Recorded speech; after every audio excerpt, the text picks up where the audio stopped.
Assalamualaikum warahmatullahi wabarakatuh. Bagaimana kabar kalian anak-anakku? Semoga tetap sehat. Kali ini pertemuan ketiga kita akan membahas IPA bab 3 yaitu Z dan karakteristiknya. Di LKS kalian halaman 32 silahkan dibuka dan disiapkan catatannya. Z dan karakteristiknya.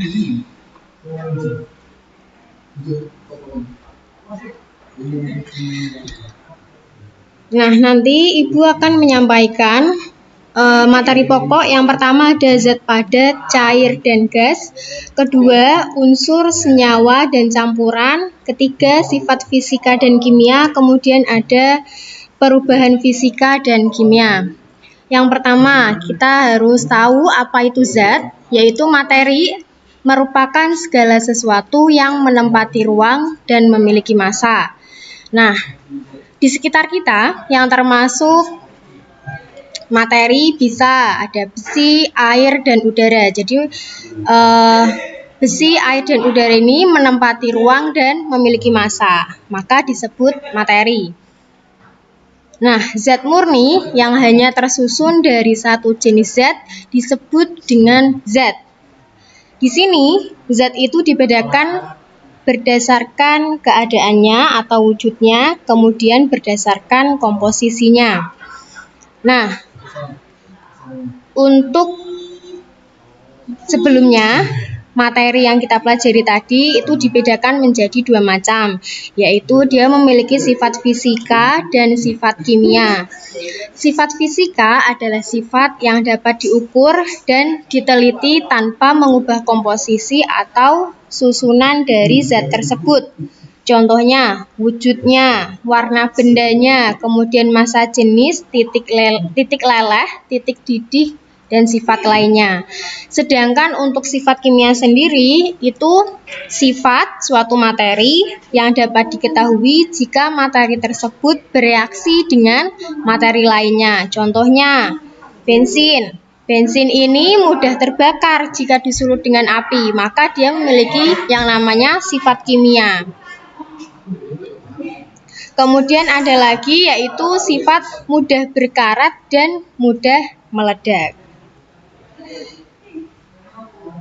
Selanjutnya, klasifikasi materi berdasarkan wujudnya, yaitu ada 3, padat, cair, dan gas. Padat, yang kalian ketahui sifatnya, dia mempunyai bentuk dan volume tetap, jarak antar partikelnya sangat rapat, kemudian gaya tarik antar partikelnya sangat kuat. Contoh padatan, di sini disebutkan ada berlian, logam, dan besi. Yang kedua adalah zat cair atau cairan. Zat cair ini memiliki sifat volume tetap, tetapi bentuknya ini bergantung pada media yang digunakan. Kemudian jarak antar partikelnya agak renggang dan gaya tarik antar partikelnya lemah. Contoh zat cair ada air, bensin, dan alkohol. Yang ketiga adalah gas. Gas ini sifatnya tidak mempunyai volume dan bentuk yang tetap, jarak antar partikel gas sangat renggang, dan gaya tarik antar partikel sangat lemah. Contohnya oksigen, hidrogen, dan helium pada suhu kamar. Nah, untuk susunan atom atau molekul pada zat padat, zat cair, dan gas digambarkan seperti berikut ini. Ini molekulnya sangat padat dan jaraknya sangat rapat. Kalau zat cair, jarak antar partikelnya agak renggang. Kemudian kalau gas, jarak antar partikelnya sangat renggang. Kemudian yang kedua, klasifikasi materi berdasarkan komposisinya.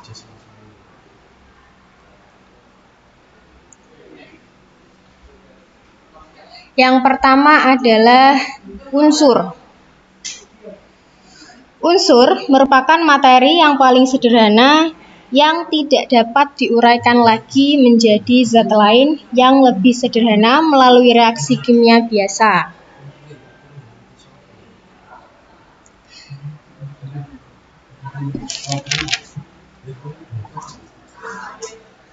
Unsur ini terbagi menjadi 3. Bisa dikelompokkan menjadi 3 bagian, yaitu unsur logam, non-logam,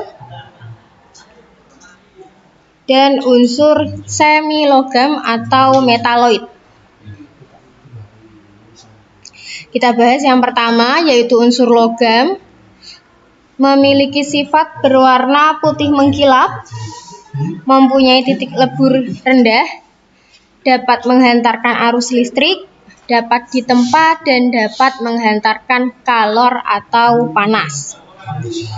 Beberapa contoh unsur logam yang bermanfaat dalam kehidupan ada besi.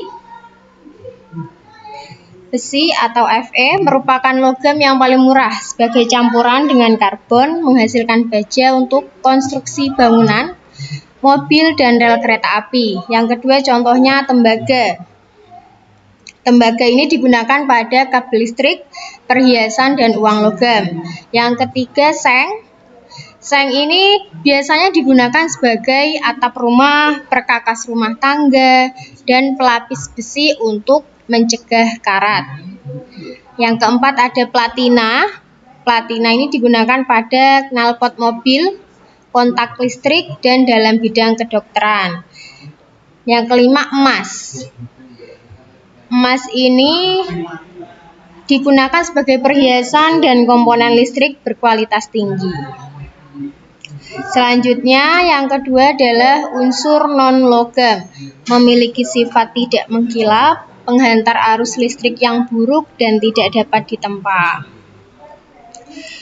Contoh unsur non-logam ada fluor. Ini biasanya terdapat pada pasta gigi yang berfungsi menguatkan gigi. Kemudian ada yodium. Yodium berfungsi sebagai antiseptik luka. Tambahan yodium biasa ada di garam dapur juga, kemudian di bahan tes amilum dalam industri tepung. Yang ketiga unsur semilogam atau metaloid. Dia memiliki sifat antara logam dan non-logam. Contohnya silikon. Silikon ini digunakan dalam peralatan pemotong, pengamplasan, serta bahan untuk membuat gelas dan keramik. Yang kedua germanium. Berfungsi sebagai isolator. Setelah unsur, yang kedua senyawa. Senyawa ini merupakan zat-zat yang tersusun atas 2 unsur atau lebih yang bergabung secara kimia dengan perbandingan massa tertentu. Jadi tadi yang paling sederhana, paling kecil itu disebut zat. Ketika zatnya ini berkumpul minimal ada 2 unsur bergabung secara kimia, dia disebut senyawa. Nah, senyawa ini dapat diuraikan menjadi zat yang lebih sederhana atau unsur, tetapi tidak bisa dengan cara fisika. Harus dengan reaksi kimia. Contohnya ada H2O dan karbon dioksida. Karbon dioksida di sini bisa ditulis CO2. Dia terdiri dari unsur C atau karbon dan O, oksigen. Maka dia disebut senyawa. Nah, kalau di air di sini kan H2O, dia terbentuk dari unsur H, hidrogen, dan unsur O, yaitu oksigen.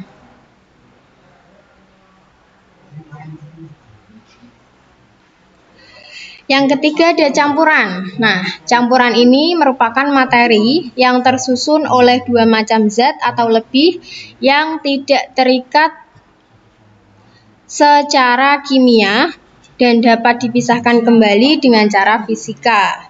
Kalau tadi Di senyawa itu gabungan dari dua zat menggunakan reaksi kimia, sedangkan campuran ini menggunakan reaksi fisika dengan cara fisika. Dia juga tersusun oleh dua macam zat atau lebih. Bedanya kalau di senyawa itu reaksi kimia, kalau di campuran itu fisika. Contoh dari campuran.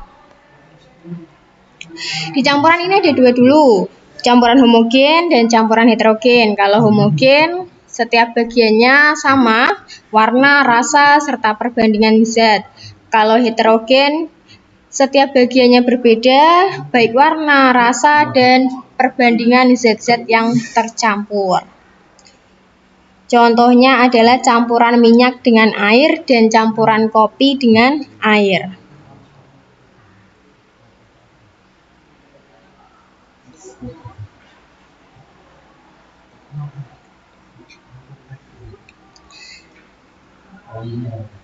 Kemudian ada beberapa metode yang kita gunakan untuk memisahkan campuran tadi. Yang pertama, metode filtrasi atau penyaringan, yaitu metode pemisahan yang digunakan untuk memisahkan cairan dan padatan yang tidak larut dengan menggunakan penyaring berdasarkan perbedaan ukuran partikel.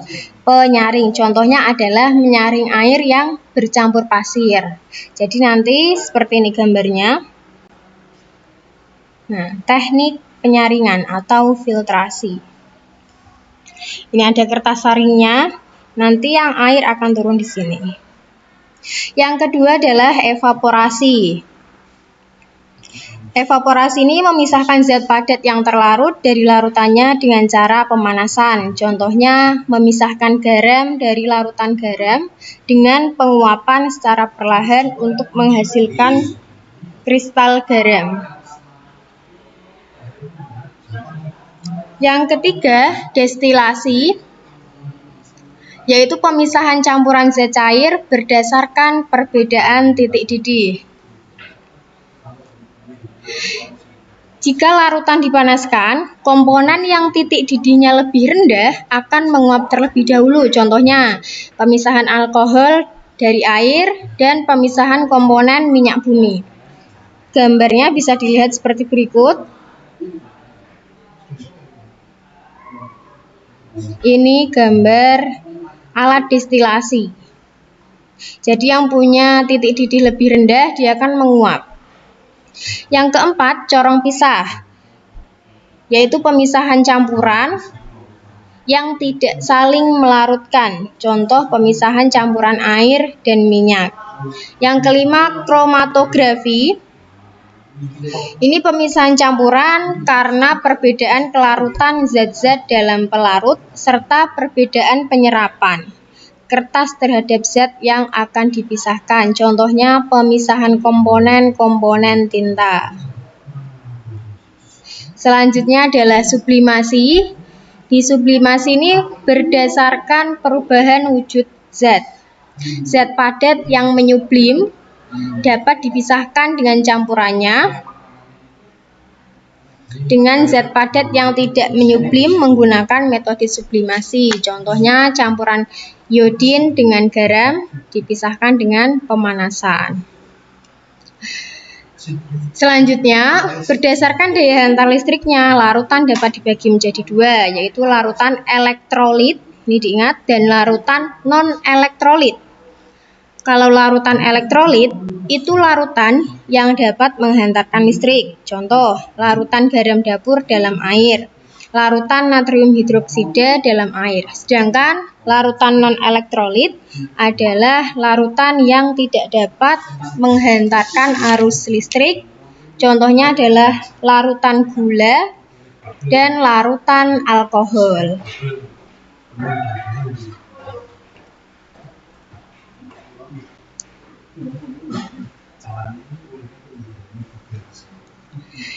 B. Asam, basa, dan garam. Berdasarkan sifatnya dapat dibedakan menjadi tiga, yaitu asam, basa, dan garam. Asam ini pasti zat yang rasanya masam. Menurut teori asam basa Arrhenius, asam ini jika dilarutkan air menghasilkan ion H+.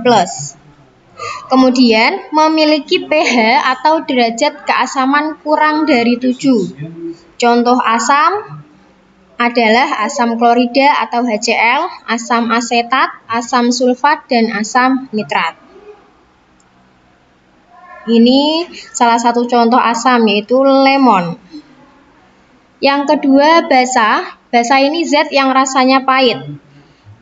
Menurut teori asam basa Arrhenius, basa ini jika dilarutkan dalam air dia menghasilkan ion OH- dan pH-nya lebih dari 7. Contoh basa adalah natrium hidroksida, kemudian barium hidroksida, dan amonium hidroksida. Ini contoh beberapa bahan kebutuhan rumah tangga yang bersifat basa. Ada pembersih kaca, kemudian deterjen, ada pencuci piring. Ini contoh-contoh yang bersifat basa. Yang ketiga adalah garam. Garam ini bersifat netral, tidak menghasilkan ion H+, dan juga ion OH- dalam air. pH garam ini tergantung pada komponen penyusunnya. Garam yang dibentuk oleh asam kuat dan basa lemah akan bersifat asam, yaitu pH-nya kurang dari 7. Contohnya amonium klorida.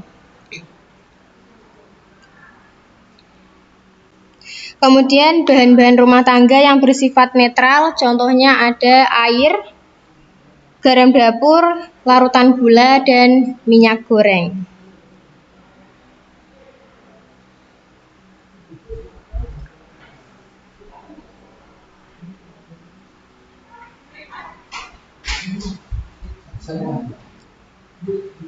Selanjutnya, untuk indikator atau perubahan warna yang dapat kita gunakan untuk mengidentifikasi sifat asam, basa, serta netral dapat menggunakan indikator lakmus merah dan lakmus biru.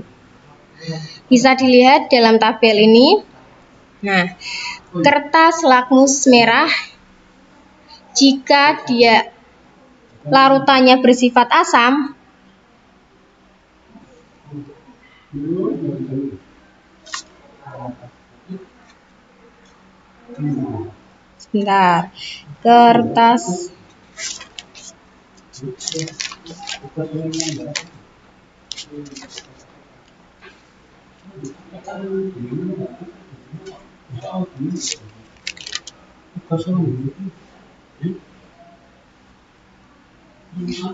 kertas menggunakan kertas lakmus merah jika larutannya bersifat asam akan tetap merah, tetapi jika menggunakan kertas lakmus biru berubah menjadi merah.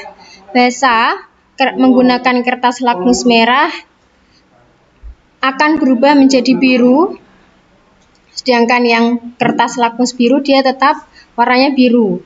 Jika larutannya ini netral, kertas lakmus merah tetap merah dan kertas lakmus biru akan tetap biru. Jadi dia tidak berubah. Jadi kali ini kita belajar zat padat, cair, dan gas beserta sifatnya tadi, kemudian unsur, senyawa, dan campuran, dan sifat fisika dan sifat kimia. Kemudian ada asam, basa, dan netral atau garam. Untuk pertemuan kali ini, Ibu cukupkan. Dilanjutkan pertemuan berikutnya. Kemudian nanti akan ada evaluasi, silahkan dikerjakan di link di bawah ini. Terima kasih. Wassalamualaikum warahmatullahi wabarakatuh.